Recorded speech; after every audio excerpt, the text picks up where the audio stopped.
Welcome to Suman TV. నేను మీ Suman TV Nag. చాలామంది students అంటే నా దగ్గర స్కిల్ ఉంది, లేదా నా దగ్గర టాలెంట్ ఉంది, లేదా నాకు ప్యాషన్ ఉంది, గవర్నమెంట్ జాబ్ క్రియేట్ చేసుకోవాలి, అంటే గవర్నమెంట్ జాబ్ క్రాక్ చేయాలి అనుకునేటువంటి ఒక ఆలోచన ఉంది. కానీ నా దగ్గర డబ్బు లేదు. 1 yearలో నేను జాబ్ క్రాక్ చేయగలుగుతాను అనుకునేటువంటి వాళ్ళు ఎవరైతే ఉంటారో వీడియో మొత్తం పూర్తిగా చూడండి. అలాంటప్పుడు ఏం చేయాలి, ఏం చేస్తే బాగుంటుంది అనేది ఈరోజు మనతో పాటు శ్రీధర్ సిసి నుంచి సుధీర్ సార్ ఉన్నారు. వారి మాట్లాడి తెలుసుకుందాం. నమస్కారం సార్. నమస్తే అండి. సార్, మీరు చాలామంది స్టూడెంట్స్ని చూశారు అండ్ కొంతమంది చాలా పూర్ స్టూడెంట్స్ కూడా శ్రీధర్ సిసికి వచ్చి 100% జాబ్, గవర్నమెంట్ జాబు 6 months నుంచి 1 yearలో క్రాక్ చేసినటువంటి వాళ్ళు ఉన్నారు. సో ఇప్పుడున్న జనరేషన్లో కూడా కొంతమంది స్టూడెంట్స్ ఉన్నారు. వాళ్ళకు కూడా ఒక ప్రాపర్ నాలెడ్జ్ అనేది లేదు, డబ్బు లేదు, చదువు ఉంది నా దగ్గర, 1 yearలో నేను జాబ్ క్రాక్ చేయగలుగుతాను, ఒక రైట్ గైడెన్స్ ఉంటాయని చెప్పేసి అనుకున్నటువంటి వాళ్ళు ఉన్నారు. వాళ్ళు ఎలా ప్రిపేర్ అవ్వాలి? నాగరాజ్ గారు, మీకు ఆన్సర్ చేసే ముందు ఒక 1 minute టైము ఒక ఎగ్జాంపుల్ చెప్తాను. లైఫ్ సైకిల్ అండి ఇది మీకు నాకు అందరికీ ఉండేదే. 20 సంవత్సరాల వయసు నుంచి 25 సంవత్సరాలు యంగ్ బడ్డీస్గా ఉంటాం. ఆ టైంలో మనకి ఫుల్ ఎనర్జీ ఉంటుంది, టైం ఉంటుంది, కానీ డబ్బు ఉండదు. 30sలోకి వచ్చాము, ఎనర్జీ ఉంది, ఉద్యోగం వస్తుంది, అప్పటికి డబ్బు ఉంది, కానీ టైం ఉండదు. 50sలోకి వచ్చాము, టైం ఉంటుంది, డబ్బు ఉంటుంది, కానీ ఎనర్జీ ఉండదు. సో ఇది లైఫ్ సైకిల్ అండి. ప్రతి మనిషికి అన్నీ ఉంటాయి అనేది కరెక్ట్ కాదు. ప్రతి మనిషికి కొన్ని లోపాలు ఉంటాయి. ఇప్పుడు మీరు అడిగినటువంటి క్వశ్చన్కి ఎగ్జాక్ట్ ఆన్సర్ డబ్బు లేదు అని అన్నారు. మీ దగ్గర ఏముంది? ఆన్సర్ కూడా వాళ్ళ దగ్గర మీరు అడిగిన క్వశ్చన్లోనే ఉంది. మీ దగ్గర టాలెంట్ ఉంది అని అన్నారు. సో ఇప్పుడు మీకున్నటువంటి ఒక ప్లస్, ఒక మైనస్. టాలెంట్ ఉంది, ఎఫిషియన్సీ ఉంది, ఇంట్రెస్ట్ ఉంది, బట్ డబ్బు లేదు అని అంటున్నారు. ఇప్పుడు ఉన్న టైంని మేనేజ్ చేసి మీరు ముందుకు పోతే గనక, కరెక్ట్గా యూటిలైజ్ చేస్తే మీ టైంని బ్యూటిఫుల్ రిజల్ట్ చూడొచ్చు. సో ప్రిపరేషన్కి ఎక్కువ టైం పెట్టాలి. గవర్నమెంట్ జాబ్ కొట్టాలి అని అనుకుంటే కొంత టైం అనేది టెంపరీగా ఏదన్నా ఉద్యోగం చేసుకుంటూ, పార్ట్ టైం జాబ్ చేసుకుంటూ మన సస్టైనబిలిటీ కోసం ఆ అమౌంట్ని సంపాదించుకోవడానికి కొంత టైం స్పెండ్ చేయాలి. ఎక్కువ టైము ఈక్వల్ టైం అని కూడా నేను అనట్లేదు. మనకి డే చాలా పెద్దది, బాగా గుర్తుపెట్టుకోవాలి. ఇప్పుడున్నటువంటి యంగ్ జనరేషన్ వీళ్ళు పడుకోవటమే డేట్ దాటిన తర్వాత పడుకుంటున్నారు. ఇన్స్టాగ్రామ్ రీల్స్ చూడనివ్వండి, ఫోన్లు మాట్లాడనివ్వండి, ఏదైనా కానీ డేట్ దాటిన తర్వాత పడుకుంటున్నారు. తెల్లవారుజామున 9 గంటలకో 10 గంటలకో లెగుస్తున్నారు. యాక్చువల్గా తెల్లవారుజామున అంటే 5 గంటలకు లేవాలి. అవును, 5 గంటలకు లేవమని నేను ఎక్స్పెక్ట్ చేయను, కానీ 6 లేదా 6:30 గంటలకి మీ పని స్టార్ట్ చేయటం మొదలు పెట్టాలి.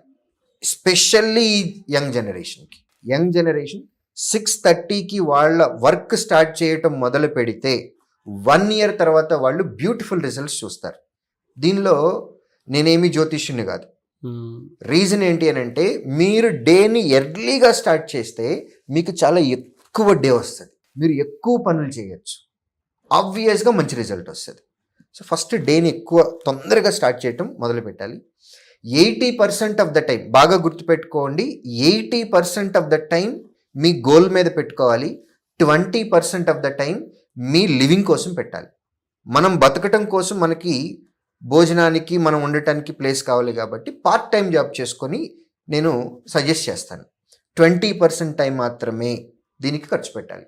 ఎలా సార్, అంటే మీరు పార్ట్ టైమే అన్నారు. ఇప్పుడు దీని మీద టైం స్పెండ్ చేయాలి అని అంటే ఏ పార్ట్ టైం వాటి మీద పెడితే నేను ఇటువైపు జాబ్ క్రాక్ చేయడానికి 100% ఆ టైం ఇటువైపు కూడా ఇవ్వగలుగుతాను, అంటే ఏమి ఇస్తే బాగుంటుంది? సో పార్ట్ టైం జాబ్స్కి వచ్చేసేటప్పటికి మనకి ప్రిపరేషన్లో హెల్ప్ అయ్యేటటువంటి జాబ్స్ని ఐడెంటిఫై చేసుకోవాలండి. నేను కొన్ని ఎగ్జాంపుల్స్ ఇస్తున్నాను. మనకి గ్రాడ్యుయేషన్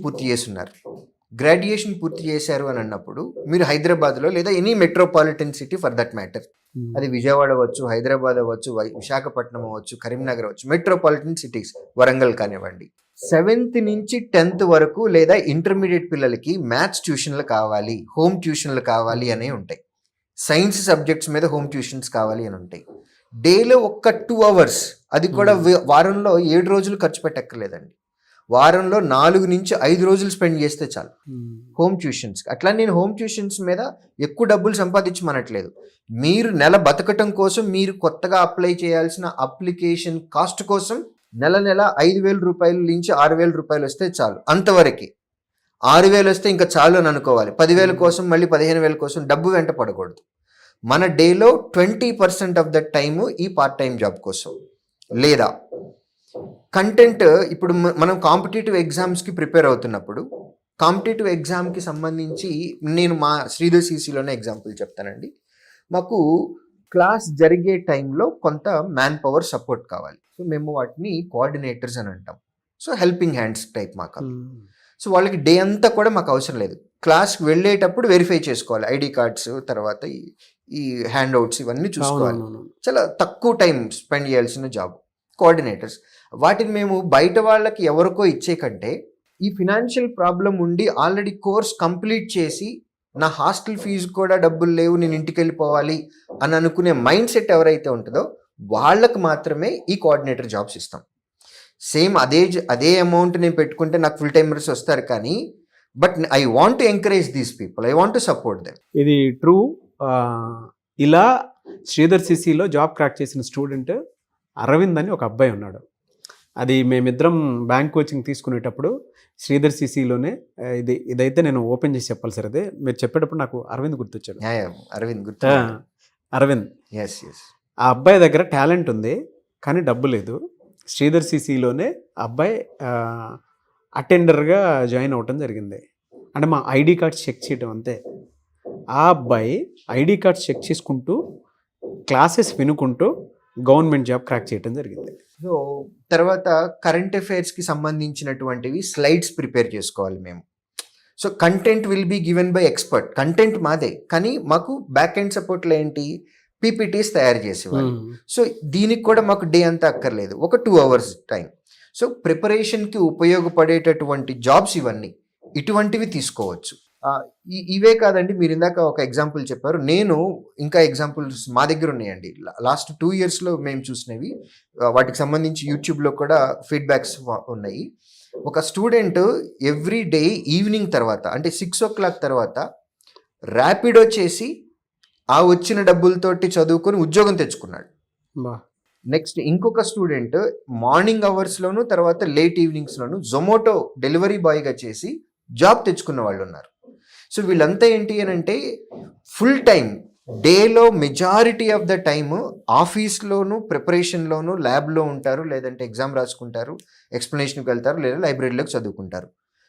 డేకి ముందు కానీ లేదా ఈవినింగ్ 6 తర్వాత కానీ ఏదన్నా ఒక part time job 2 to 3 hours spend చేసేసుకొని టెంపరీగా డబ్బులు తెచ్చుకుంటారు.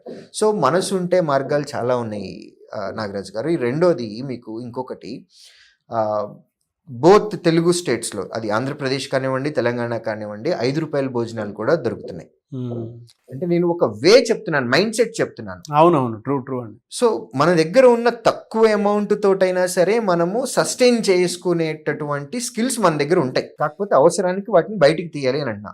బట్ నేను చెప్పేది ఏంటి అని అంటే, మీ దగ్గర స్కిల్ ఉంది అని అనుకున్నప్పుడు 80% ఫోకస్ దీని మీదే పెట్టండి, 20% జస్ట్ సస్టైనబిలిటీ కోసం రెవెన్యూ మోడల్లో పెట్టండి. నెక్స్ట్ మీ ప్రిపరేషన్ బాగా ఉండాలి అని అనుకున్నప్పుడు చాలామంది చేస్తున్నటువంటి బిగ్గెస్ట్ మిస్టేక్ ఏంటి అని అంటే, యూట్యూబ్లోకి వెళ్ళి వీడియోస్ చూడటము, లేదంటే ఆన్లైన్ ప్లాట్ఫామ్స్లో వీడియోస్ మల్టిపుల్ సోర్సెస్ నుంచి తీసేసుకోవటం జరుగుతుంది. కాంపిటేటివ్ ఎగ్జామ్ ఎప్పుడు కూడా ఒక స్ట్రక్చర్డ్ వేలో చదవాలి, కంటిన్యూటీ ఉంటుంది. బేసిక్ ఒక టాపిక్ ఉంటుంది, అది అయిన తర్వాత రెండో టాపిక్, ఆ తర్వాత అట్లా మొత్తం అన్ని కంప్లీట్ చేసుకొని సిలబస్ని మళ్ళీ అనలైజ్ కూడా చేసుకోవాలి, వాటిని రివిజన్ చేసుకుంటూ అనలైజ్ చేయాలి. యూట్యూబ్లో మొత్తం కంటెంట్ ఉంది. ఫర్ దట్ మ్యాటర్ నేను చెప్పేటటువంటి ప్రతి టాపిక్ కాంపిటేటివ్ ఎగ్జామ్కి సంబంధించింది మొత్తం శ్రీధర్ సిసిఈ యూట్యూబ్లో ఉంది. కానీ ఏది ఎక్కడుందో నాకే తెలియదు, అంత అన్ఆర్గనైజ్డ్గా ఉంటుంది. ఛానల్ ఒక్కటే శ్రీధర్ సిసి ఛానల్లో నా వీడియోలు అన్నీ ఉన్నాయి, బట్ ఏది ఆర్డర్ ఏది ఎక్కడుంది అనేది వెతుక్కోవడానికి నాకే తెలియదు. అలాంటిది ప్రిపరేషన్ స్టార్ట్ చేసినటువంటి స్టూడెంట్కి, సబ్జెక్ట్ ఏంటో తెలియనటువంటి స్టూడెంట్స్కి, ఎగ్జామ్లో ఎట్లాంటి క్వశ్చన్ అడుగుతారో తెలియనటువంటి స్టూడెంట్కి ఈ సోర్సెస్ ఎక్కడి నుంచి వీడియో కంటెంట్ తీసుకోవాలనేది ఎలా తెలుస్తుంది? సో ఒక అన్ఆర్గనైజ్డ్ సెక్టర్గా ఉన్నటువంటి దాని నుంచి కంటెంట్ తీసుకోకుండా ఒక ఆర్గనైజ్డ్లో వేలో వెళ్ళాలి. ఆర్గనైజ్డ్ వేలో వెళ్ళటం అనేది చాలా చాలా ఇంపార్టెంట్. నెక్స్ట్ 10 ఏళ్ల క్రితం వచ్చినటువంటి ఎగ్జామ్లో క్వశ్చన్స్ వేరేలాగా ఉన్నాయి, 5 సంవత్సరాల క్రితం క్వశ్చన్ వేరేగా ఉంది, ఫర్ దట్ మ్యాటర్ 2 సంవత్సరాల క్రితం వచ్చినటువంటి పేపర్ ఒకలా ఉంది, ఇప్పుడు ఒకలాగా ఉంది. ప్రతి సంవత్సరం పేపర్ మారిపోతూ ఉంటుంది, డైనమిక్గా ఉంటుంది. సో ఇప్పుడు ఒక స్టూడెంట్, ఒక ఆస్పిరెంట్, వాళ్ళకి తెలిసిన వాళ్ళు, వాళ్ళ అన్ననో బ్రదరో లేకపోతే రిలేటివ్ ఒక 3 సంవత్సరాల క్రితము 4 సంవత్సరాల క్రితము ఉద్యోగం తెచ్చుకున్నటువంటి వాళ్ళని మెంటర్గా పెట్టుకుంటారు. వాళ్ళు చదువుకున్నప్పుడు వాళ్ళు అప్డేటెడ్గా ఉన్నారు, వాళ్ళకి ఉద్యోగం వచ్చింది, ఇప్పుడు జాబ్ చేస్తున్నారు. వాళ్ళు 3 years బ్యాక్ ఉన్నారు. వాళ్ళని అడిగితే మీకు వాళ్ళు మెంటర్షిప్ ఇస్తారు డెఫినెట్గా. వాళ్ళు చదువుకున్నప్పుడు ఎలా చదువుకున్నారో అది మెంటర్షిప్ ఇస్తారు. బట్ ఈ మధ్య గ్యాప్లో లాస్ట్ 2 to 3 yearsలో వచ్చిన అప్డేట్స్ వాళ్ళకి తెలియదు. సో మీకు గైడ్ చేయాలి, మీకు మెంటర్షిప్ ఇవ్వాలి అని అంటే మెంటర్షిప్ ఇచ్చేటటువంటి పర్సన్కి కూడా ఒక అర్హత ఉండాలి. మీరు ఆ అర్హతని 3 years బ్యాక్ ఉద్యోగం వచ్చింది కదా అని అనుకుంటే కరెక్ట్ కాదు. వాళ్ళు అప్డేట్ అయింది 3 years బ్యాక్ వరకు, ఆ తర్వాత లేటెస్ట్ అప్డేట్స్ కూడా ఉన్నాయి. సో ప్రాపర్ గైడెన్స్ తీసుకోవటం అనేది చాలా చాలా చాలా ఇంపార్టెంట్. మీరు ఇన్ఫర్మేషన్ ఎవరి దగ్గర అయితే తీసుకుంటున్నారో, మిమ్మల్ని ఎవరైతే గైడ్ చేస్తున్నారో, మిమ్మల్ని ఎవరైతే మెంటర్షిప్ చేస్తున్నారో ఆ పర్సన్కి పూర్తిగా తెలిసి ఉండాలి.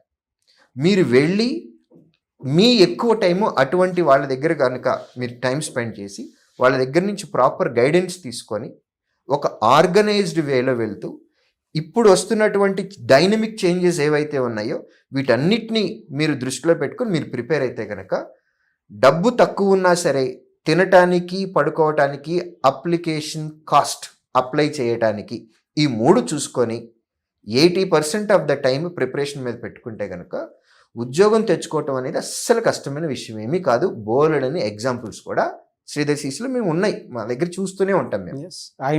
నేను లైవ్ విట్నెస్ అటువంటి వాటికి. అట్లాంటివి చాలా ఉన్నాయి నిజంగానే. నేను ఇంటర్వ్యూస్ కూడా తీసుకున్నాను. But great sir. Anyway sir, hats off to you sir. Thank you. Thank you so much. ఎందుకంటే చాలామందికి ఒక్కొక్క ప్యాషన్ ఒకటి ఉంటుంది, గవర్నమెంట్ జాబ్ క్రాక్ చేయాలి, బట్ వేస్ తెలియదు అని. దాని ఒక స్ట్రక్చర్డ్ వేలో తీసుకొచ్చి మీరు చెప్పడం జరిగింది. ఇన్ని వేస్ ఉన్నాయి, మీరు టైం స్పెండ్ చేస్తే చాలు. బట్ దేనికి మీరు టైం స్పెండ్ చేస్తున్నారనేది మాత్రం 100% మీ మీదే ఆధారపడి ఉంటుందని చెప్పేసి చెప్పారు. టూ మెనీ డైరెక్షన్స్లోకి వెళ్ళకూడదు. 1 మెంటర్ లేదా 1 బుక్ లేదా 1 ఆర్గనైజేషన్ లేదా 1 సోర్స్, ఇలా 1 అనేది మాత్రమే ఫోకస్ పెట్టుకోవాలి.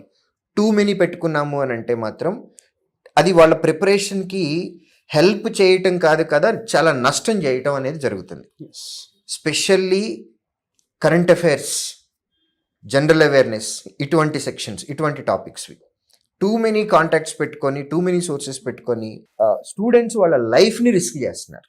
Thank you so much for the examples and thank you so much sir. Thank you.